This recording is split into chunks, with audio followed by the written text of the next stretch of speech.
Today we're going to decode the very mysterious and often confusing scoring of the SAT.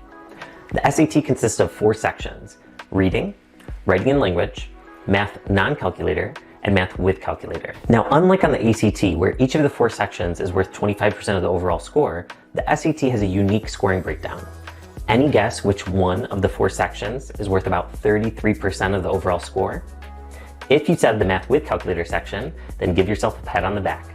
Here's the actual point allocation of the 1,600 points that the SAT is out of. Half of the total score comes from what the College Board refers to as evidence-based reading and writing. This is a combination of the scores from the reading and writing and language sections. Each of these 2 sections is worth 25% of the overall score. The other half of the total score comes from the math sections. Now, the fact that the math score counts toward half of your overall score may seem surprising enough.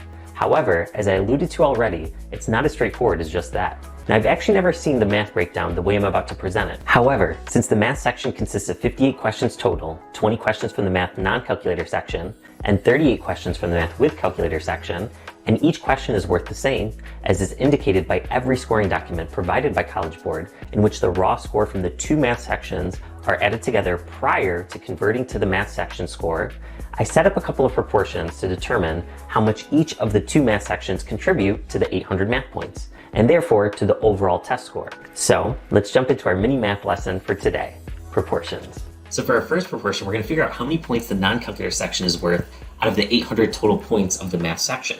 There's 20 questions on the non-calculator section and a total of 58 questions, including the non-calculator and with calculator. So when we cross multiply, notice you have 2 times 8, which is 16, and you have 1, 2, 3 zeros. And then we're going to go ahead and do our division to figure out how many points the non-calculator section is worth. So we do 16,000 divided by 58, and we get approximately 276 points. Let's go ahead and do the same thing for the with calculator section.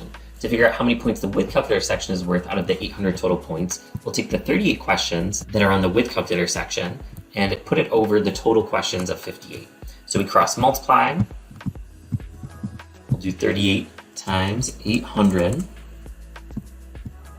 And then we'll do our long division and find out that the with calculator section is worth approximately 524 points. And of course, when we add the 276 non-calculator points and the 524 with calculator points, we get our total of 800 points for the math section. So there you have the point breakdown for all 4 sections of the SAT.